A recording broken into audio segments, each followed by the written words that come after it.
Hello' বন্ধুসকল, মই আজি দেখুৱাম আমাৰ গহপুৰত ত্ৰিবাৰ্ষিক অধিৱেশন পাতিছে। ইয়াত গহপুৰত শ্ৰী শ্ৰী মহাপুৰুষ শংকৰদেৱৰ ত্ৰিবাৰ্ষিক অধিৱেশন ইয়াতে পতা হৈছে।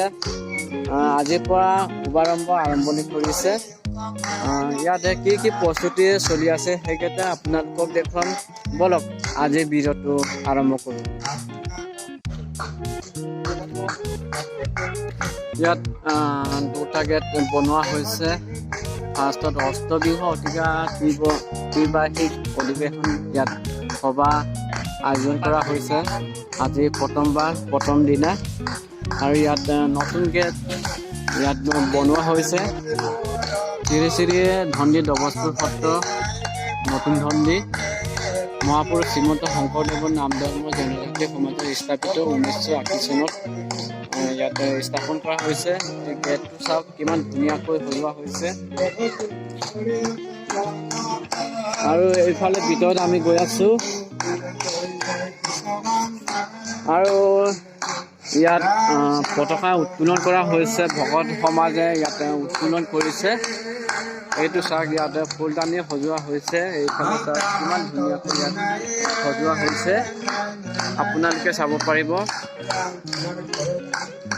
আৰু এইফালে ডিজে লগোৱা হৈছে, হোম থিয়েটাৰ লগোৱা হৈছে। এইটো চাওক কিমান ধুনীয়াকৈ সজোৱা হৈছে। এইফালে ইয়াত বহিবৰ কাৰণে সুবিধা কৰা হৈছে।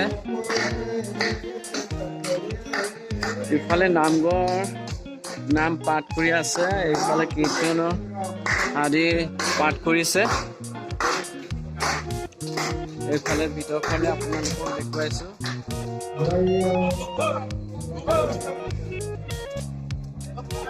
ইয়াত ভকত সমাজে ৰৈ আছে। এইফালে ইয়াত ষ্টেজ বনোৱা হৈছে। ইয়াত ভাওনা কৰিব, ইয়াত নাট কৰিব।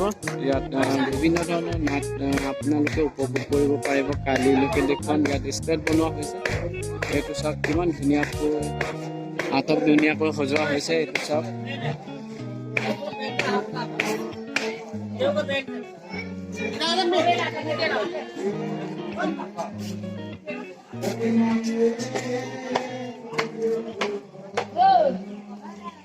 আৰু বাহিৰ পালে ইয়াতে সোমাব পৰাকৈ ইয়াতে দৰ্জা লগোৱা হৈছে। এইটো চাওক আপোনালোকে ইয়াত সুন্দৰকৈ চাব পাৰিব। ইয়াত কি প্ৰস্তুতি চলি আছে সেইকেইটা আপোনালোকক দেখুৱাম।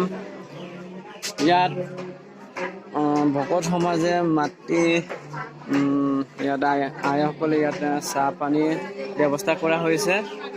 এইটো চাওক ইয়াত চাহ বনাই আছে। আৰু ইয়াত বহাৰ সুবিধা কৰা হৈছে। এইফালে ইয়াত সুন্দৰকৈ ইয়াতে লেট্ৰিনৰ ব্যৱস্থা কৰা হৈছে। ইয়াত চৰকাৰৰ ফালৰ পৰা ইয়াত অনুদান আৰু পইচা আদি ইয়াত দিয়া হৈছে। এইটো চাওক ইয়াত পালক ব্যৱস্থা কৰা হৈছে। আৰু এইফালে পানীৰ যোগান পানীৰ ব্যৱস্থা কৰা হৈছে। ইয়াতে মেচিন ইয়াতে লগোৱা হৈছে। সেইটো চাওক পাইপ।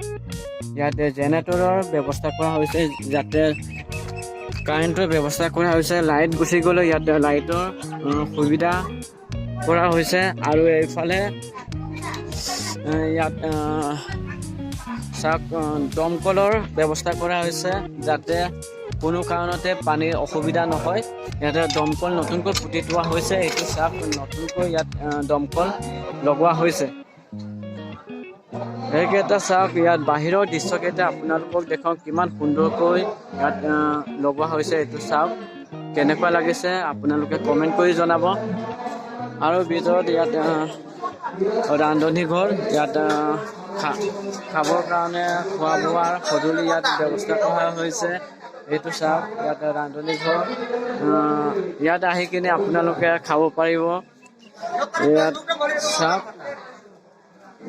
আৰু এইফালে ভিতৰত ইয়াত আলহী অতিথি ইয়াত বহি আছে। এইটো চাওক ইয়াত কেনেকুৱা লাগিছে আপোনালোকে চাব।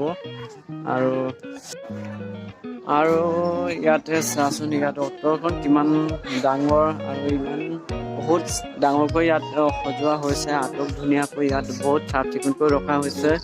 ইয়াত ধনদি ধবজপুৰ সত্ৰ, এইটো চাওক বাহিৰৰ দৃশ্য কিমান ধুনীয়া, সেইবোৰ ইমান মনোমোহা আটক ধুনীয়াকৈ সজোৱা হৈছে। ভিডিঅ'টো চাই আপোনালোকে ভাল লাগিলে তলতে ছাবস্ক্ৰাইব কৰি দিব, লাইক কৰি দিব আৰু শ্বেয়াৰ কৰি দিব। আজিৰ ভিডিঅ'টো ইমান, ধন্যবাদ।